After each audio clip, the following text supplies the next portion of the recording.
How is it going, everybody? Welcome to the Paws preview as the bowl-eligible FIU Panthers. Let me repeat that. The bowl-eligible FIU Panthers are getting ready to close out the regular season with a contest on the road against the Sam Houston Bearcats. Now, I am Jake Gibson, joined alongside my friend and co-host Kevin Barral. So, we're recording this before Thanksgiving. It's obviously going to drop after, so let me all wish you a belated happy Thanksgiving. Kevin, what are you going for first on your plate? Like, what are you running to the Hawaiian rolls? Are you running to the mac and cheese? What's the play here? I'm a big mac and cheese guy. Mm-hmm. I'll probably go with that. Don't know if we'll have stuffing this year. Probably not. I like stuffing, but probably won't have it on the plate this year. Just not gonna have it. But yeah, usually it's a good mix of that, the ham, mac and cheese, mashed potatoes, a little bit of everything. I think that's the right way to do it. Yeah, I know there are some people who want to run like Keyshawn Owens to the table with those Hawaiian rolls and just grab as much as they can. I'm a big fan of stuffing. It's a very underrated part of the dish. It's like the Trey Wilhoit of sides. It's reliable. Let's not go that far. Use a different. Come on. Anthony Carey is the better player to use. We have cranberry sauce, by the way, and we go to Publix and they have like this limited edition orange flavored cranberry sauce, if you will. You only get it this time of the year. It is so good. You have to get it before it's gone. So it's enough about Thanksgiving, but there is a lot to be thankful for. And of course, it's got to be the FIU Panthers and their dub over the number one team in Conference USA, Jack State. Kevin, that game was sloppy, but ultimately it's a thing of beauty to beat the number one team in CUSA and prove some people wrong. Jake. Yeah.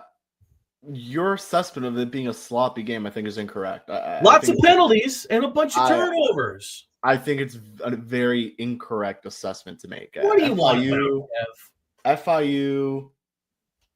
Damn, they did have 3 turnovers. Oh, really? And what's the penalty? FIU, well, all right. Let's go with this. The first interception on Joe was tipped in the air. Yes. Nothing you could do about that. The second one was literally one of the best interceptions you've probably ever seen. Top 10 play, yes. So I don't think it actually was, but it probably should have been. And I don't even remember what the third turnover was. It was a fumble. I think either Owens or Carey fumbled the ball. So exactly. So to say sloppy, I think that's incorrect. It wasn't just sloppy for FIU. It was sloppy for both teams. And of course, Jack State, Cam Cook, and Caden Creel both fumble the ball for them. They get into some rough penalties. I just disagree with the assessment that it's sloppy. I don't think it was a sloppy game, but regardless. I'm gonna sip water in disagreement. Yeah, sure. Joe Pzanski, obviously 14 for 28, 196 passing yards, 2 TDs, 2 interceptions. Fine game, nothing special. Yeah. Obviously, the touchdowns were huge. I think the name that really sticks out when you look at this box score or the stat broadcast, it's Alex Perry. Like, yes, 4 receptions for 109 yards, 1 touchdown. That's a career high for Alex Perry. And it wasn't in a lot of touches either. It was only 4 receptions. Obviously led the team in that, but still, I think another really cool thing was Chad Staley. Chad Staley, who was named the Offensive Lineman of the Week after getting his first career touchdown against Jacksonville State, the big man touchdown. So I love that. KJ Owens broke the single season rushing record.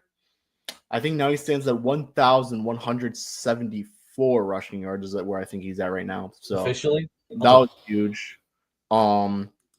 And yeah, man. I mean, FIU did a good job against. You nailed it. Like, as much as you want to say that they ran for 251 yards, I think like they still did enough to stop them. The goal line stand really early on in the game was huge. FIU forcing the block. It was a blocked field goal. Zion Chapman ended up getting the block on the field goal, which Jacksonville State missed. So a lot went right for this FIU team. Sure, like the assessment of the sloppiness comes at certain points in the game, but to say that it was a sloppy all-around game, I think is highly incorrect. I guess, come on, Kevin. I will say, if it was raining, that would have helped to make it look sloppy, but it wasn't. And thank gosh, no more lightning delays the rest of the season. Fingers crossed. We don't know that. Who knows? Come on. We'll talk about the bowl game possibilities, but we have a bowl game coming up, and we've got the same Houston game. Who knows? And it says it's going to rain on Saturday, by the way. I don't know if you've seen the weather, so maybe we'll end up in a dome start knocking on some wood, my boy. Come on, maybe we'll get lucky and get into a dome stadium for the bowl game. No, maybe they'll bring back New Orleans for that one. They'll reincarnate the Little Caesars Bowl just for us. So, I think obviously the biggest question mark was, how could FIU stop the number one running back in the country, I think, at this point, Cam Cook. And 138 yards is certainly nothing to scoff at, but I mean, people could have thought Cam Cook would hit the 200-yard mark the way he was sort of rolling into this game. And while he did score a touchdown, a fumble was forced out of him. So I think that's one of the biggest storylines in this game, was that Cam Cook had a okay game. And for FIU's defense to limit him to an okay game is really impressive. Yeah, exactly. And a lot of credit needs to go to this defensive line. The way that they played was very impressive. And it needs to be noted, Cam Cook fumbled once too, really late into the game. That was crucial. It was a crucial moment in the game where he fumbled, and FIU was able to recover both Jacksonville State fumbles. So that's huge. And Willie noted at press conference in the post game, he said, we'll let him beat us. Like, the fact that he had 135 rushing yards, but it took him, 25 carries to do it. Like, there's not much you can do about that, right? Yeah. But you prefer it to be over 20 carries for him to get that than, games where he has maybe 10 or 15 carries and he amounts over 100 yards rushing. You didn't want that. I think the one that stung a little bit was the Caden Creel one, but again, 19 times 100 yards. Still didn't rush for any touchdowns.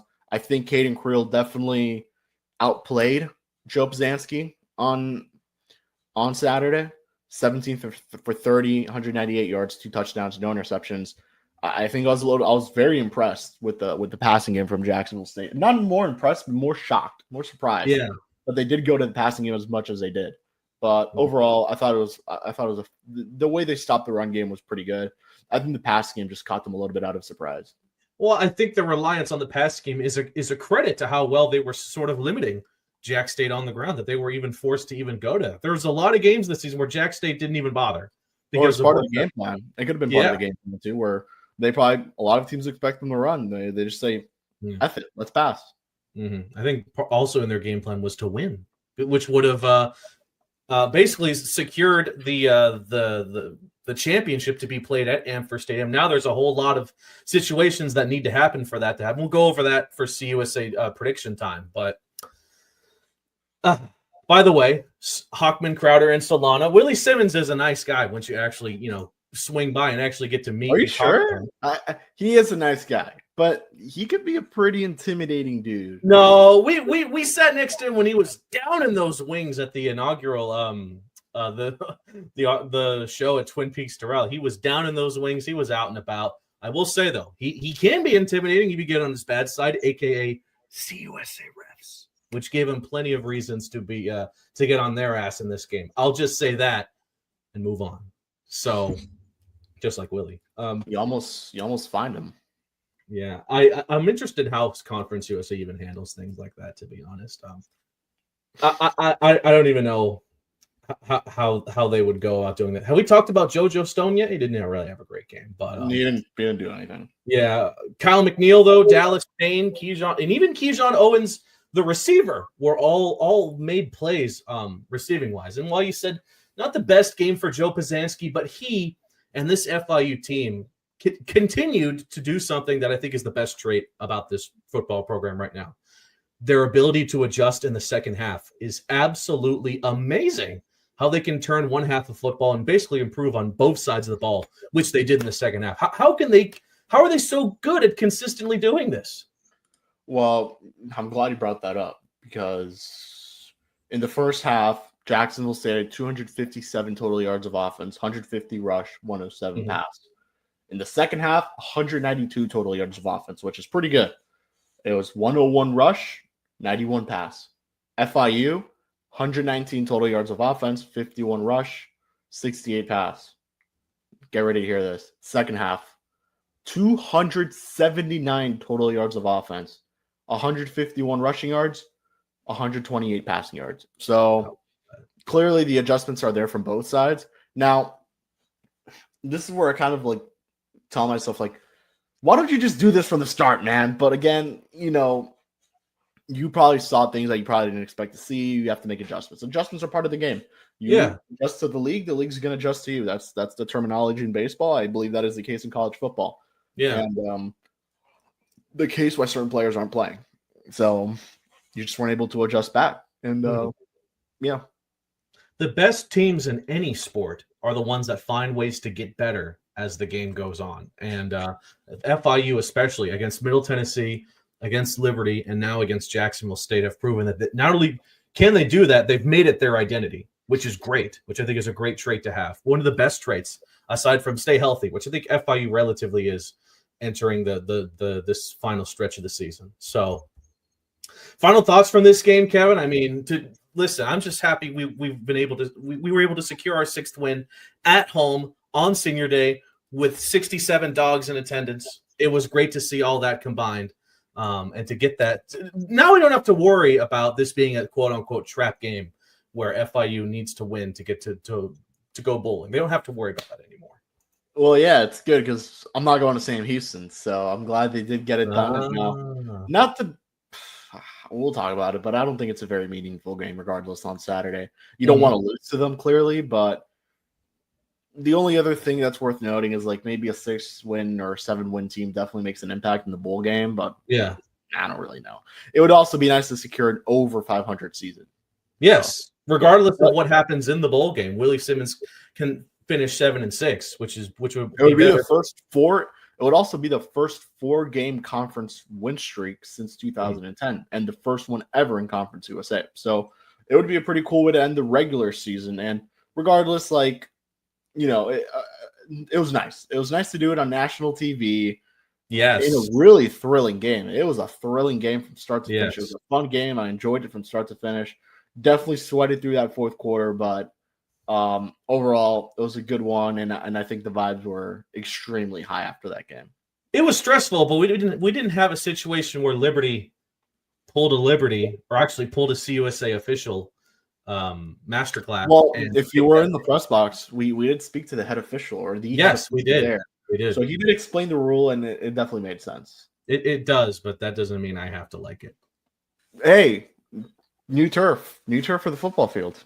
That's right. Willie Simmons talked about that. I think post-game, right? Yeah, he did. Yeah, he did. So a lot of great stuff too. I think it also is worth bringing up more or less what the next couple weeks looks like for this team, because I did ask Willie just like what the schedule is, and it is worth noting, and we will probably talk about this, and this probably should be the next episode of the Paws podcast, which we got to bring back, dude. December 3rd, signing day. Yes, they are currently at. I could get you the official number. FIU will sign some players. Yeah, I'm trying to find it though. Hopefully, a lot from South Florida, which knowing Willie Simmons. Holy crap! Where is it? Oh, here we go. FIU has currently 20 committed players. Number 2 class in Conference USA.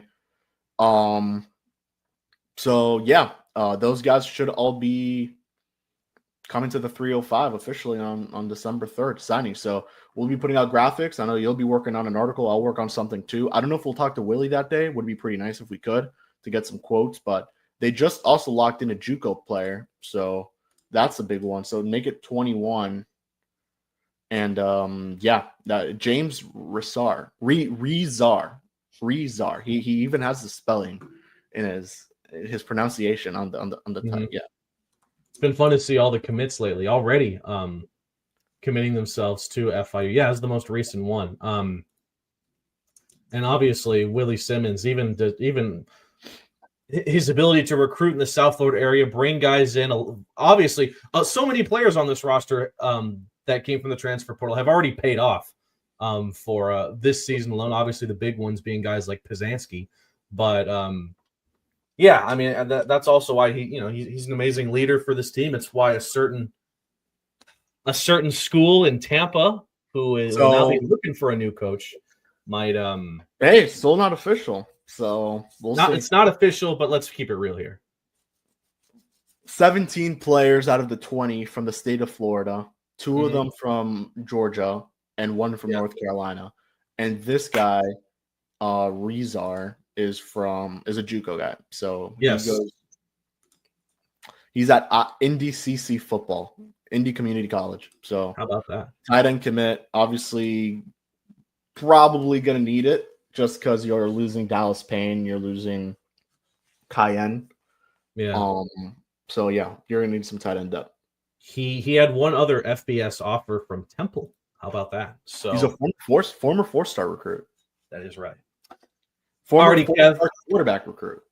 Is that really? So who knows? 2-9. The Sam. Wait, we're not gonna talk bowl game?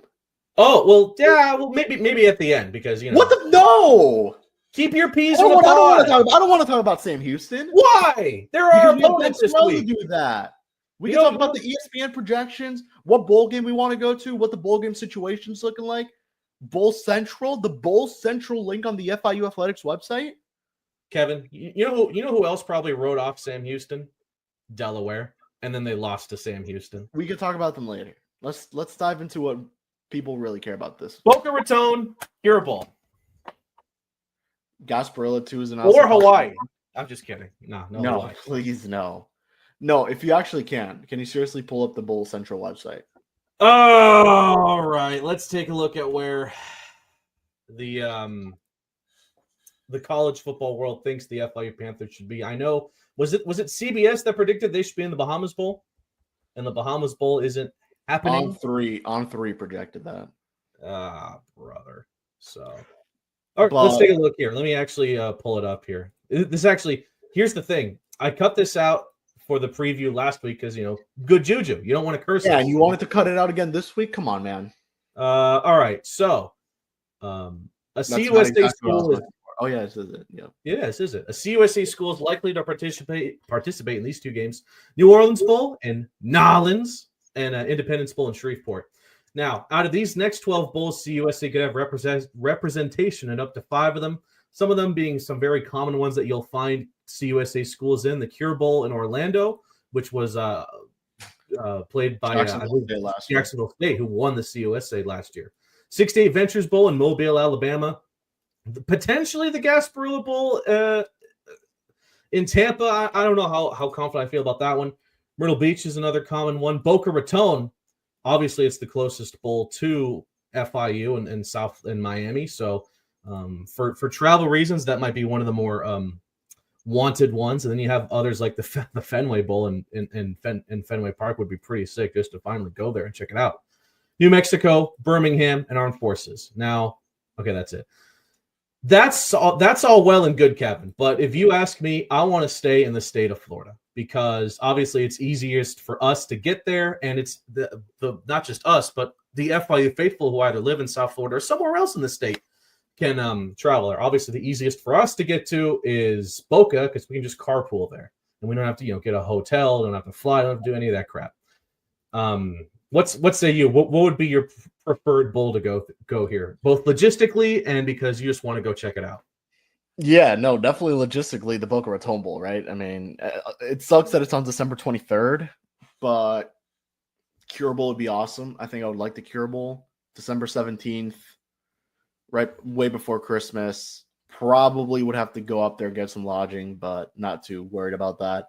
Same thing goes with the Gasparilla Bowl. My understanding is FIU wants us to stay in Florida. So yeah, clearly I think there's an obvious reason as to why it makes sense to keep FIU in the state of Florida for the bowl game. Yeah.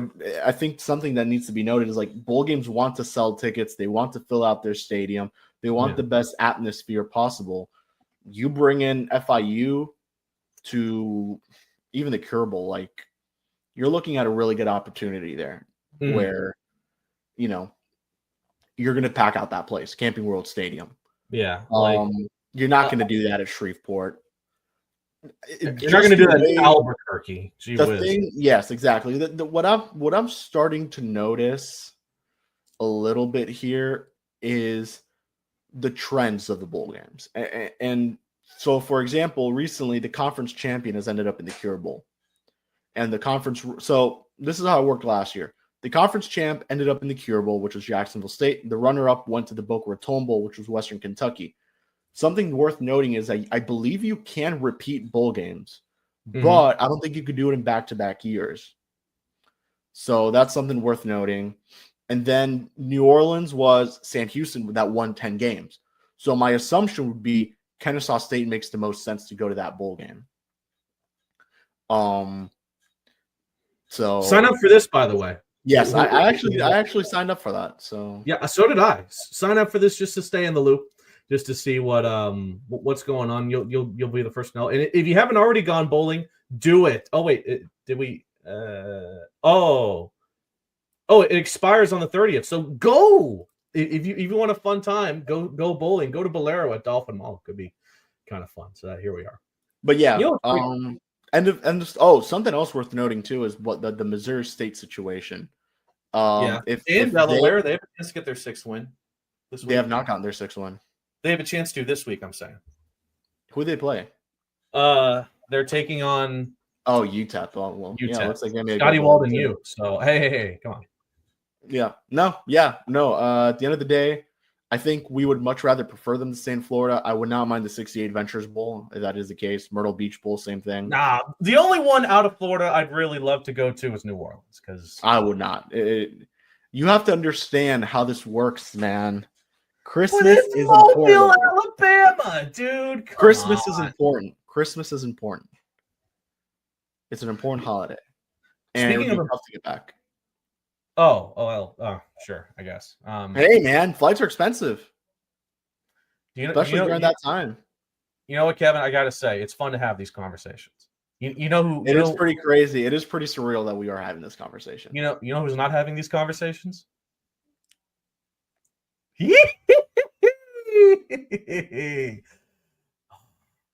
Good time, baby. White noise. White noise. I just hate some background noise. That's white. And he was still talking crap too. Yeah. Well, the Scott Carr, he talked crap about the Scott Carr extension, but the bowl game wouldn't come in after. Yeah, and exactly. Like literally maybe 20 minutes before that, the bowl win, FAU missed a cheap shot field goal, and Jim Moore got his final win at UConn. Ain't that crazy? That's what he's going to go down as, his final win, being a heartbreaker for Bo. You can find out more about that in the latest Shula Bowl podcast, which was fun. All right, now let's actually get into the Bearcats because, well, they're not winless, Kevin. They have won a pair of games. They were able to win on the road. They were able to win at home against a good Delaware team that unfortunately thwomped FIU, even though obviously we both know that FIU has a better roster than the Fighting Blue Hens of Del. I'm just, I'll just say it. Well, now it's actually the record. Yeah, now I actually have some bone behind that. To show you how bad this season has gone for Sam Houston, let me pull up. Here we go. Here's ESPN. Here's the CUSA stats for offense and defense. Pay attention to this bright orange logo down here and see where it stays. As you can see, they have the fewest yards per game in CUSA. Passing wise, third least. Rushing wise, not too bad. They're middle of the pack, Kevin. However, we just played Cam Cook, so I'm not sure what they could possibly throw at FIU on the ground that we probably wouldn't be ready for. Points per game? Oh, no, they're back. They're back on the bottom. Only 17.9 points per game. Let's go to defense now. Oh, they give up 473.5 yards per game, Kevin. Passing-wise?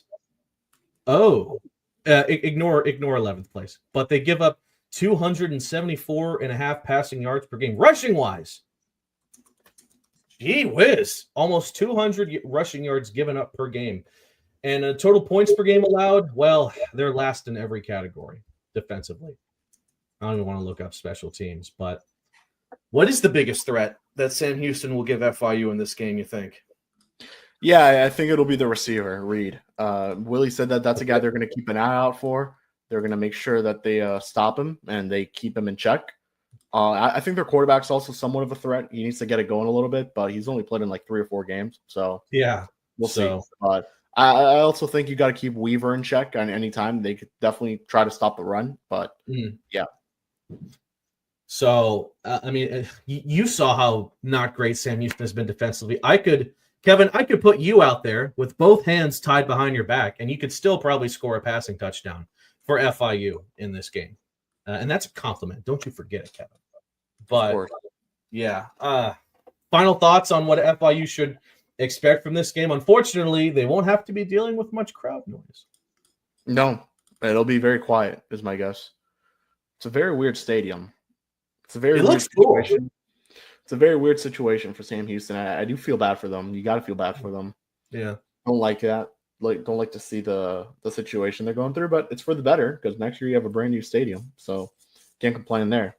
But yeah, weird situations call for weird times, but FIU's here to hopefully get win numero 7, which means our predictions would be right. Yes, not exactly how we got here, but they would end up correct. You should check. You should check that.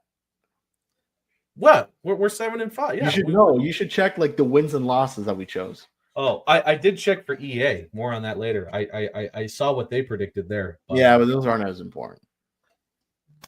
Look, what do you want us to say, man? Sam Houston's 2-9.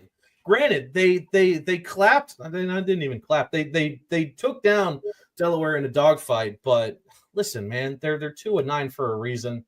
They've had some really bad losses, Kevin. Their loss to they made UTEP look like the top team in CUSA in that game. Granted, they almost beat Jacksonville State, but okay, beating Jacksonville State, not for everybody. It's understandable. So, obviously, we can't say much about the Bearcats, but I know someone who can, Kevin Barral. It is none other than Ben Sorrells of March to the Pod, our representative for Sam Houston in the CUSA roundtable. So let's just get right into it, see what Ben has to say about the Bearcats and what we should be prepared for with that squad right about now. And welcome back, everybody. We hope you're enjoying our episode of the Paws Up preview so far. Now it is time to get into our opponent this week, the Sam Houston Bearcats. And with me, of course, is none other than Ben Sorrells of March to the Pod, the Sam Houston reps for the CUSA Roundtable. Ben, how are you doing? I can't imagine the vibes are too high, unfortunately, for your case. But, I would assume the Sam Houston Nation, yourself included, hopeful that they can at least end the season on a high note on Senior Day against the Panthers. Yeah, that's kind of the hope and the vibe around Sam Houston. A lot of people likening this team to 2023 when they won 3 of the last 4. Mm-hmm. Trying to repeat that, maybe replicate 2023 going into 2026, winning 3 of the last 4. Obviously, you picked up a win against Oregon State a few weeks ago, picked up a win against Delaware, but lost last week. And so trying to get back on track and finish this season on a high note. No, definitely. Something else I've noticed about the Sam Houston faithful, and that'll be the first thing I really ask you, is the relationship between the fans and the head coach of Sam Houston, Phil Longo, obviously put in a tough spot having to come in for KC Keeler, who left some pretty high expectations for the Bearcats. But obviously, this is not the season I'm sure many envision the Bearcats to have, and maybe you can fill me on that, what the expectations were for the Bearcats leading to this season and how the fans are viewing Longo long term. Yeah, so it's a multifaceted relationship, I would say. Obviously, Longo, a lot of people loved him from his first tenure here, 2014 to 2016 as the offensive coordinator, and coming back to be the head man of Sam Houston this year. And I think people knew that this wasn't going to be a 10-win team like they were last year, but they were hopeful 4 or 5 wins, maybe 6 wins with a tough schedule. Not playing at home. So the expectations were lower. I don't know if they were, 2-10, 3-9 kind of low. So that has been frustrating. And you want to see a team progress. You've certainly seen that on the defensive side of the ball, which is a little interesting because Longo is an air raid offense guy. So you've seen some progress defensively. Obviously, it hasn't translated into a ton of wins, but the offense has been a concern, which is kind of a concern long term. Longo struggled at Wisconsin as a coordinator. has struggled as a coordinator at Sam Houston on the offensive side of the ball. So fans are concerned about that, but I don't think he's ultimately going to be judged based on this year's performance. Where was the 19-day gap between him getting hired and Keeler leaving? So he missed a lot of the portal window where you bring in a lot of new guys.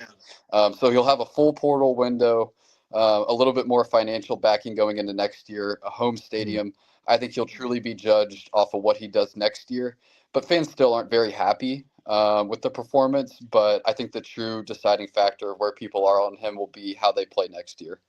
Yeah, and I'm happy you sort of brought up the offense for a minute, because unfortunately I have to ask you a Texas-sized question here related to the quarterback situation at Sam Houston. It felt like Hunter Watson was the guy to start, but then you had to go to Mabry a couple of times. Now it looks like Landon Locke might be the guy moving forward to close out the season. So just talk a bit about the QB carousel that has sort of been spinning around at Sam Houston, why they've landed on Locke to close out the season. Yeah, it's really been an adventure. Hunter Watson won the job out of camp. He was your starter last year and struggled a little bit to start the year. Longo put Mabry Matoyer in, kind of realized he wasn't the answer, went back to Hunter Watson, was starting to find a rhythm a little bit towards the middle of the season, but he unfortunately had a concussion, missed some time.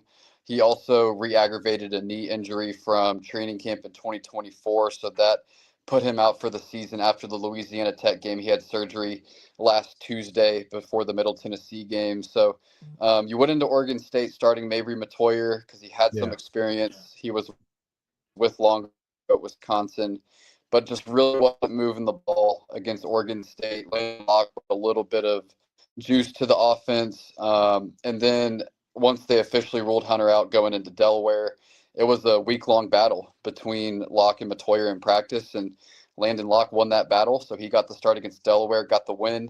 And from what I hear and from what a lot of people can see just with their eyes, it kind of feels like Landon Locke is the guy of the future for this program. True freshman that's really flashed some potential. So he got the start, or he played a little bit against Oregon State, got the start against Delaware, got the start against Middle Tennessee last week, and he is officially listed as QB1 on the depth chart for the season finale. So it'll be Landon Locke on Saturday, and it feels like it's probably going to be Landon Locke going into next year, barring something happening in the portal.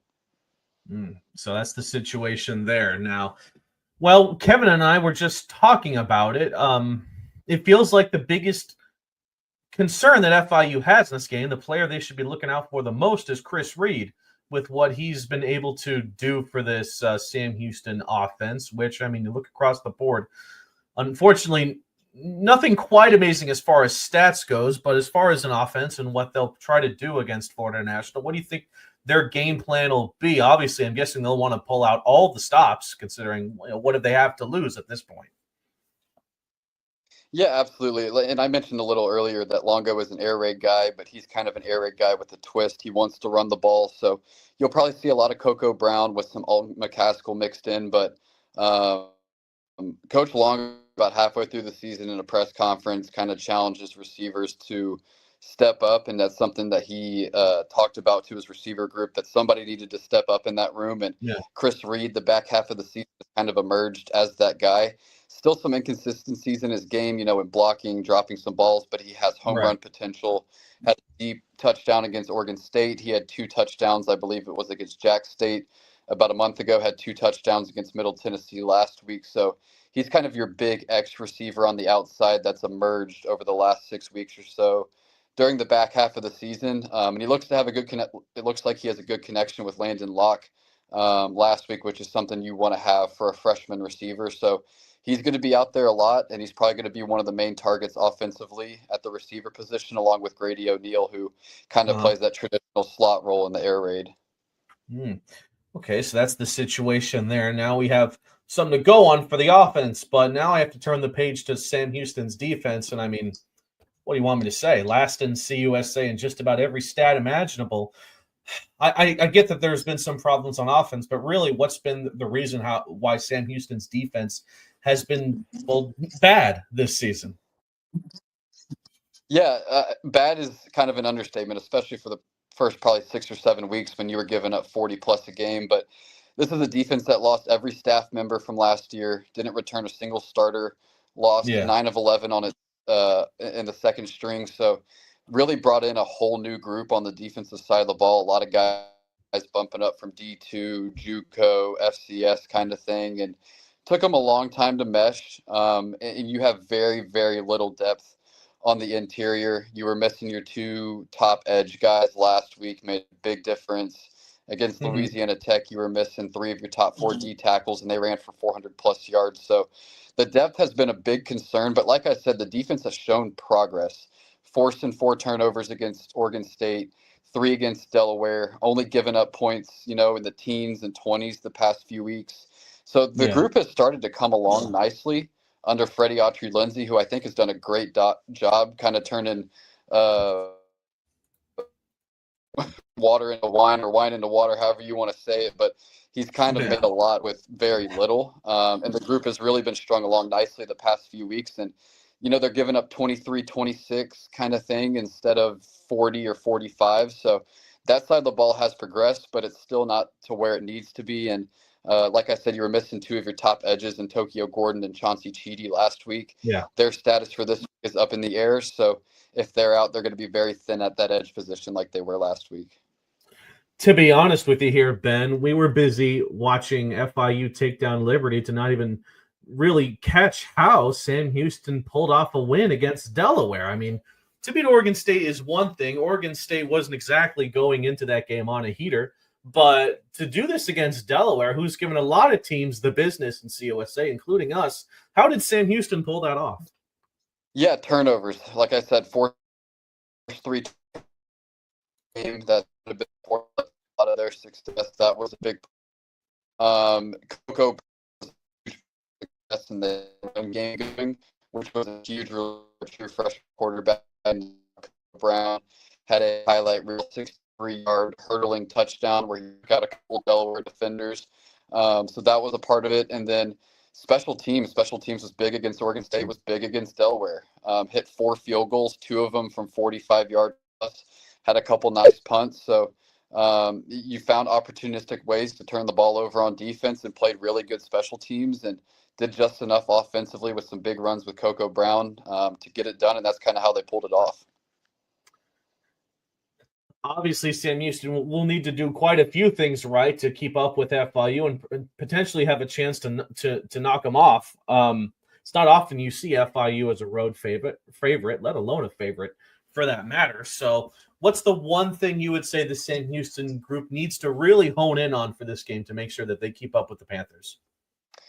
I think you have to establish the run game. I know that was a key I've brought up a few times, but true freshman quarterback, you got to have him feel comfortable in the system and not have him kind of be the player you have to rely on. If you can find ways to get Coco Brown and Alton McGaskill involved, that's going to be huge for him. And like I said, the defense, they've been playing a lot better, but the offense kind of has to catch up with them now. And if they can establish the run game, open things up for Landon Locke in the passing game with Grady O'Neill and Chris Reed, I think they'll have a shot in this one. But we'll see what they do. You never know what you're going to get from a true freshman quarterback, even though he has had a few starts at this point. Well, after just taking on Cam Cook, I'm sure FIU wouldn't be too thrilled on another team looking to establish the run. But that's how it goes. So I'll ask you this. Obviously, bowl game not happening. And it's unfortunate the situation playing at this Houston Dynamo Stadium because from what I understand, attendance has not been super hot. Of course, being that campus is like, an hour away, I want to say, from downtown Houston, let alone that stadium area.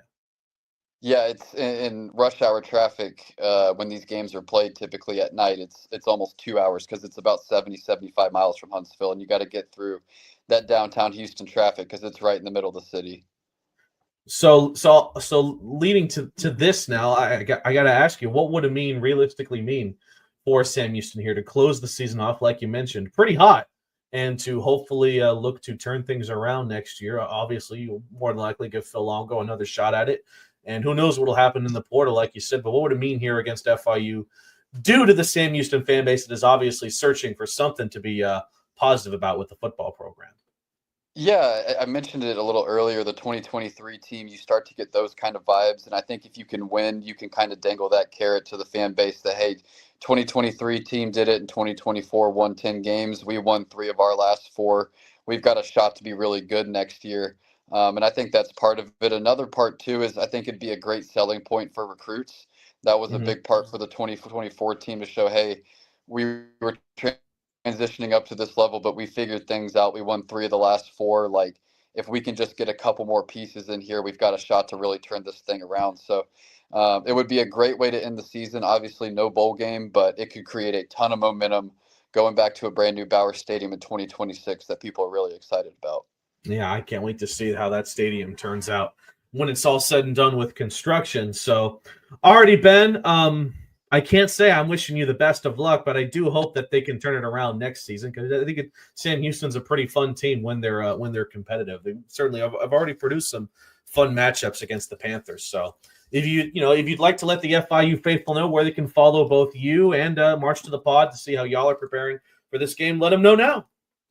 Yeah, so you can follow me, my personal social sports of SHSU on X and Instagram, and then a part of the CUSA podcast roundtable with March to the Pod, along with my co-host Corey. We typically record each Wednesday, breaking down all sports, but mainly football. You can find us at March to the Pod on X, Instagram, Facebook, YouTube, all that good stuff, breaking down everything Sam Houston Athletics. Oh, man, that's awesome. Again, thank you so much for the time, Ben. So let's get back to the remainder of the Paws Up preview as Kevin and I are going over what happened last week in CUSA, make some predictions for this weekend's slate, and, of course, game picks between the Panthers and the Bearcats. All right, I think it is now time to look around Conference USA, checking in on our foes. Now, let's take a look at what happened last week. Kevin, come on. Don't get all excited. Read the record. Start with the records. No. Yes, after the start with the record. Kevin, you went 5-2. I went 2-5. This was Let's go. not a good week. This is my first stinker of the entire season. It came at a bad time, unfortunately. Yeah, now I have a shot to beat you at this. You know what's crazy? Wake Forest scored 52 points against Delaware, while Liberty scored 59. Ain't that something? Good for them. Good for Delaware. Yeah. Well, damn. Giving up loss to a ACC team. That is true. Pretty good one too. They better watch out. Yeah, they've been good this year. Yeah. Wow, this was a high-scoring game. Kennesaw State barely survives against Missouri State as the Bears are trying to prove that they deserve to get into a bowl game, Kevin. Yeah. I believe it was like a walk-off interception or something. Yeah. Like that. It was something crazy like that. Yeah, but good for Kennesaw. I know that was Kai Millet's final home game as a student, which is crazy, but that's coming up for me soon. So yeah, it is. It'll be a weird feeling. Middle Tennessee takes down Sam Houston pretty effortlessly.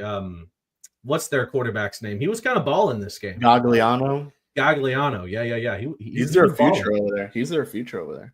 Yeah, I mean, I guess they have to have a future with Derek Mason staying. Something has to go right for them. La Tech beats Liberty in overtime, Kevin. How about it? This was a crazy game the way it ended just to get to overtime. And then when they get there, La Tech secures it, and Liberty, a really bad loss for them, considering the circumstances. No longer bowl eligible. So yeah, that's crazy to think. Again, they were leading 28-7 at one point. So they absolutely just shredded the pieces in this one. Kevin, Scotty Walden was beat by David Yost. We both predicted this one wrong. We certainly did. FIU takes down Jack State. Oh, Western should have won this one, Kevin. My God. Should they? It was going to end 13-3. Liberty shoot 13 points. You didn't watch the game. It was 13-3, and Western returned a fumble for a touchdown, and they didn't get the onside kick. So not really, but very, very valiant effort in Death Valley. So good for them. If you slammed Western Kentucky money line in this game, you got a very handsome payout. So, all righty there. Once again, what games did we actually get wrong here? For both of us, read them out, Jake. Read them out. So we both took Liberty over La Tech. We both took UTEP over New Mexico State. In addition, I took Sam Houston over Middle Tennessee, which I felt great about. I took Western over LSU, which I strangely felt great about, and it almost happened. And I may have took Jack State over. Yeah, you were a dumbass. FIU. So still total records. I'm at 64 and 26. Kevin, you're at 62 and 28. So it's a 2-game difference, which sets up. Oh dear, it sets up a big one. Week 14. Now, before we get into predictions, I know some of you watching are probably interested in how this CUSA championship game is going to play out here. So these are the scenarios over here. Kevin, I'll let you take it away. What needs to happen? Yeah, so if we want to see a matchup of Jack State against Kennesaw in Jacksonville State, it will be a Jacksonville State win, and they beat Western. So that's about it. If we want to see Western versus Jack State, which I don't want to see that, it would be Western beating Jack State and if WKU beats Jack State and Liberty beats Kennesaw, that's the matchup you get. If you want Kennesaw versus Western, which I wouldn't mind, Western would need to beat Jack State and Kennesaw would need to beat Liberty. So essentially, Jack State would just need to beat Liberty. Jacksonville State needs to beat Western to get into the game. And Kennesaw would just have to, get business done. And I think they're playing in Lynchburg. So yeah. The team that's playing spoiler this week is the Liberty Flames. And it's at home on Senior Day. So the Owls better watch out. But here we go. It is week 14 of the CUSA schedule. We got 6 games, no late night games, Kevin. All of them are ending 1, 2, 3, or all of them are starting 1, 2, 3 o'clock. So we'll figure out who's playing in the CUSA title game before the sun sets, which should be interesting. So let's just get right into it here. Starting off, you have UTEP taking on Delaware. Kevin, this is Scotty Walden's final chance at a marquee win this season, but they're taking on a Delaware team that wants to get to 6 wins so that in the event that they're allowed to compete in the bowl game, they actually can. And for that, I'm taking Delaware. I'm going with the upset. I'm taking UTEP. I think they'll finish the season on a high note. I think UTEP has to make the trip over to Delaware, which sucks, but I think they'll finish the season off on a very high note. Delaware. Big deal. Next up, obviously. Hey, that's also their final ever CUSA game. I'm really crying for that one, but no, I'm just kidding. We'll miss Adrian Broadus in the in the round table. So what are you gonna do the second the game goes final? Just remove him from the chat? No, see ya. No, no. Well, we still got basketball and maybe baseball stuff to do. So yeah, well, no, they don't do baseball. They don't have baseball team. See ya. No, I'm just kidding. All right, Sam Houston taking on FIU also at 1 o'clock. At 2 o'clock, it's the big game. It's Western taking on Jacksonville State. So, This could be a great game, Kevin. We definitely have to keep our eyes on the screen just to see what's going on there because of how interesting this game is and how meaningful it is. But here's the thing. Jack State's pissed. I wouldn't want to be the team that would have to play him right now after losing like that to FIU. And unfortunately, that team in question is Western. It's in Jacksonville State. Tough place to play. You would know. Amherst Stadium. Give me the Gamecocks to win here. I would know both places. But yes, give me the Gamecocks to win this one. I think Western just won't be able to stop the running attack. Definitely. A pissed off running attack, might I add. They're going to be mad. Missouri State. Ooh, this is a good one. It doesn't really have any implication. La Tech's already bowl eligible, yeah? So yeah, they're both bowl eligible technically. But Missouri State really wants to prove to the NCAA why they deserve to be in one. Maybe at La Tech won't go full throttle here. But again, this is also their final game in CUSA too. I don't care. I'm all in on the Bears. Give me Missouri State here at home. Yeah, give me Missouri State. It's at home. I think that is definitely a toss-up game, though.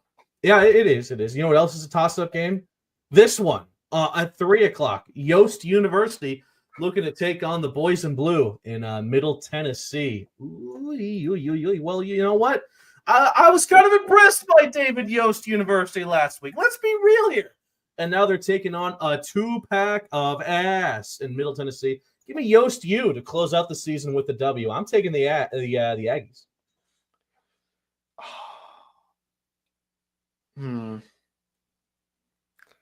I don't know what I want to do here. This is gonna be a really bad game, but a close game. Yes. And I know we know Yost too well. Give me the 2-pack of ass. Give me Middle Tennessee. Ooh, he did it. He's going with the blue. I respect it, though. I got to get a couple different picks so I can try to secure a win here. Well, keep in mind, we have another week after this. Obviously, the CUSA teams and bowls. We'll go over those two. Yeah. And then the final game, Liberty's going to try to play spoiler to Kennesaw State here. That's at 3:30. It's the latest CUSA games at 3:30. Damn.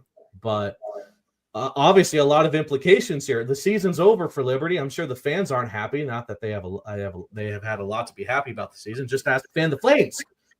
But Kennesaw State knows that not only are they hungry to get to be in the CUSA title game, I guarantee you they would want to play Jack State again for sweet, sweet revenge, or a chance at revenge anyway.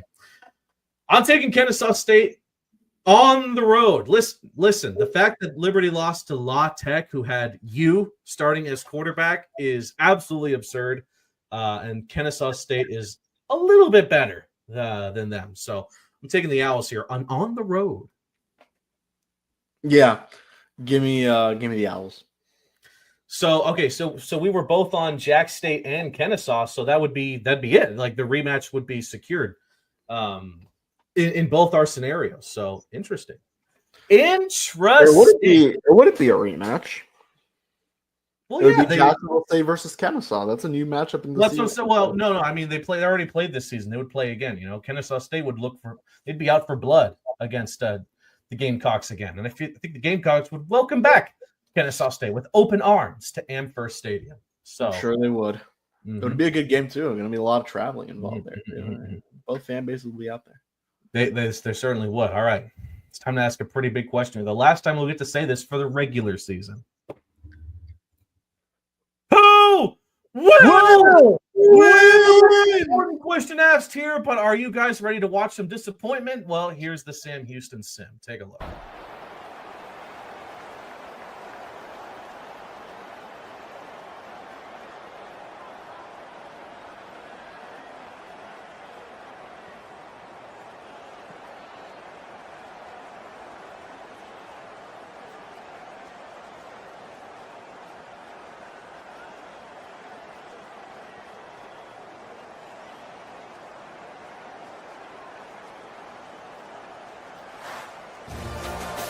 Sometimes it's just not your day.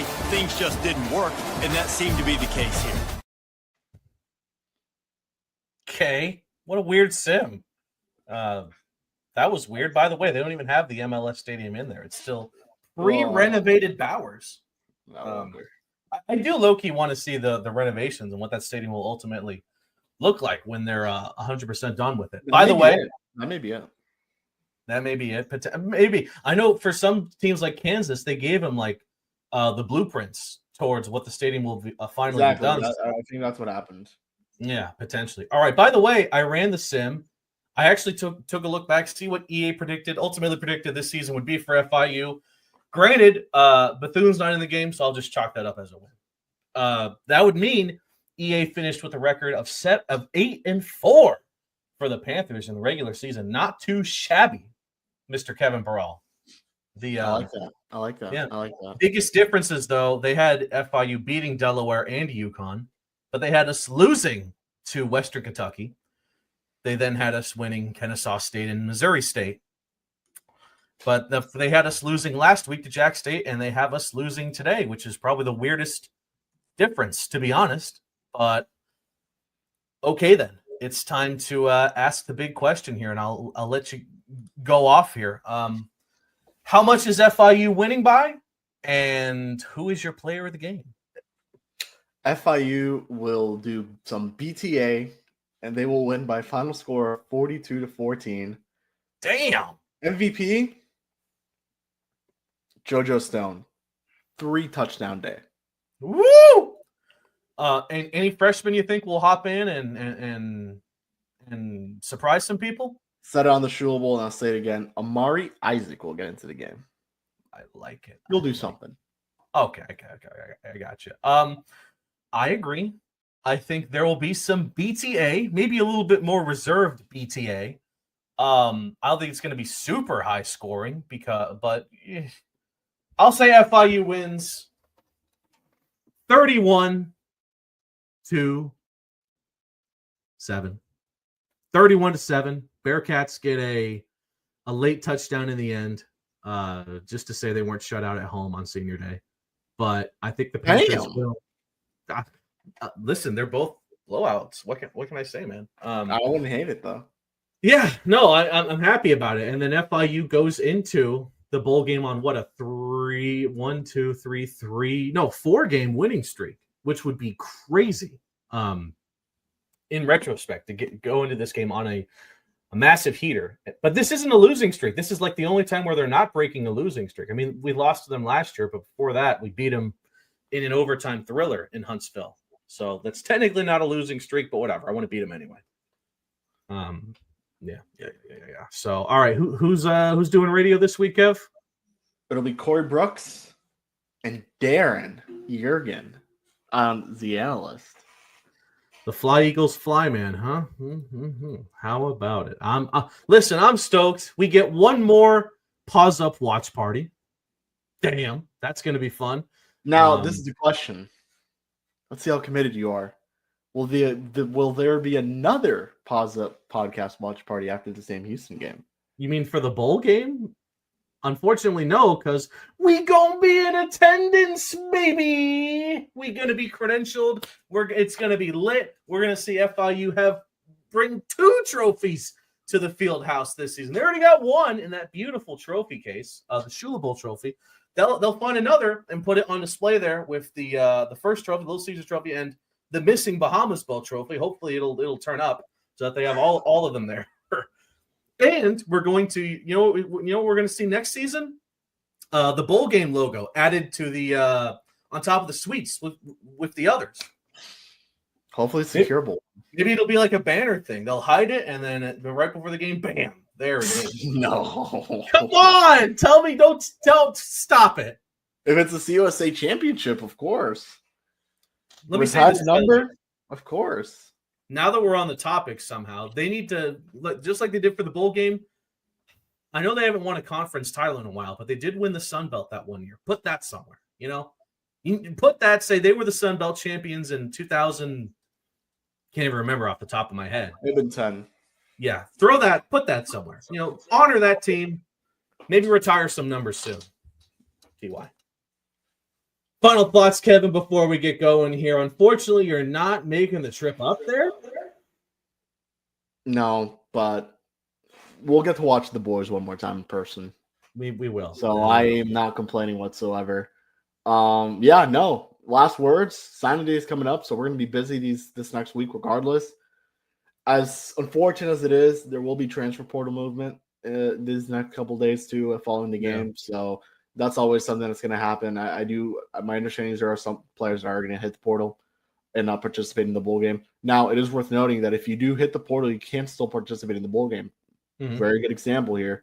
Caden Velkamp announced his intention to enter the portal and still played in the Boca Raton Bowl last year. So, yeah, that's a bowl game this year. Well, they're going to get it. Yeah. Go watch some football. 1:00 start, I believe. ESPN Plus, or if you want, hop on the Paws Up watch party. It should be a fun one. We'll get some cool guests on the show. So have a great rest of the day. Go watch some football, some meaningful football. And until next time.